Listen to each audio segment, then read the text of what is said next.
It's episode 15 of Gathering Nature. How blinking amazing is that? Wonder what we're going to be talking about today. I think let's go and see what Nat has to say in sunny Scotland.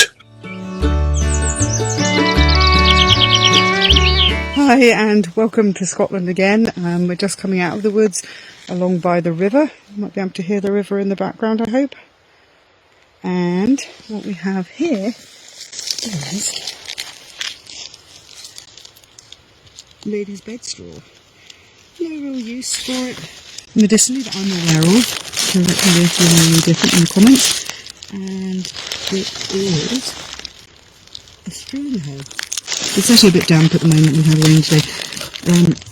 It's a strewing herb, and that means that it was put on the ground, or in some cases for this one, a bed straw, in order to freshen the living spaces.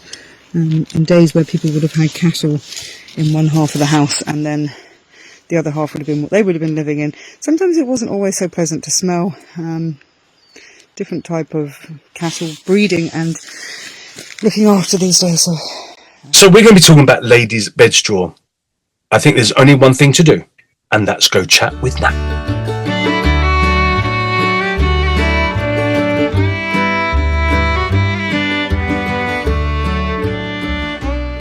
I love my chats with Nats. How are you, hun? I'm doing really well. How are you doing? I'm very well. Thank you very much for asking. So, ladies' bed straw it is. I love ladies' bed straw, the smell of it. It's the smell. I don't know of a huge amount of medicinal uses for it, but it's one of those plants that when it comes up, you're just delighted to see it.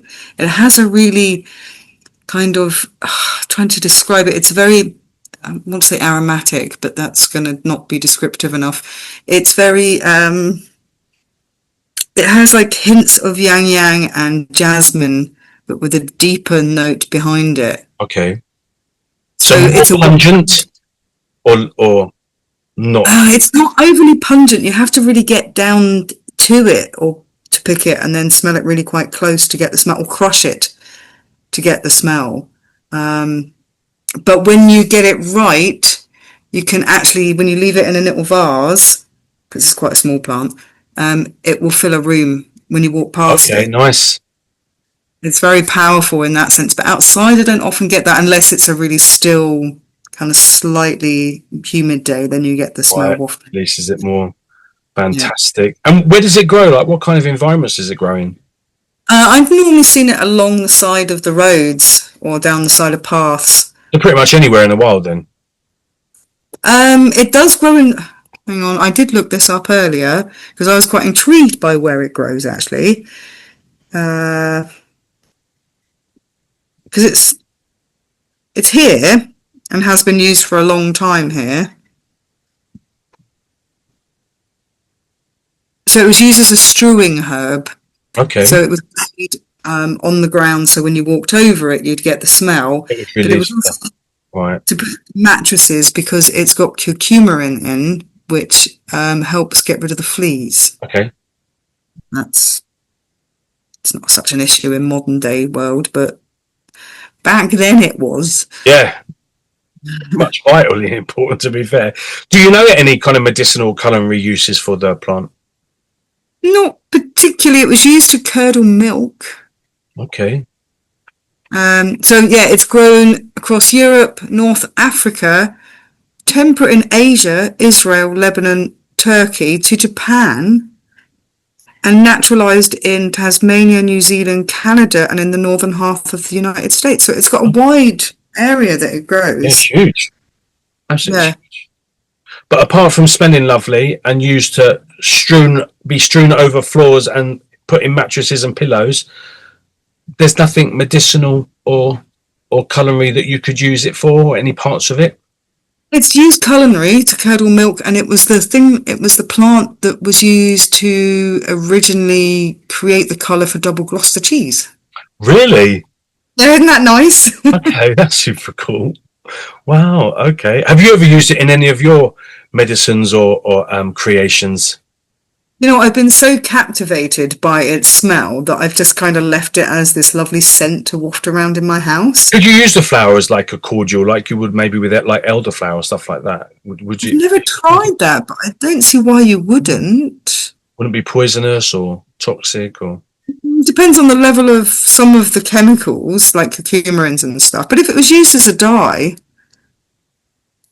I can't see any issues. I'd need to look at it a bit more in depth to know how toxic it could possibly be. But I've not found anything that says it's toxic.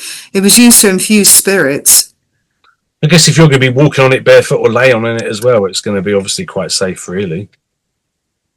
Yeah, it's just not one I've really gone in depth with chemically to see. But if it was used to flavour spirits, particularly in Denmark, I found that information, and it was used in the house, and it was used to curdle milk and to dye cheese. Sounds quite safe. Does sound fairly safe, doesn't it? Yeah.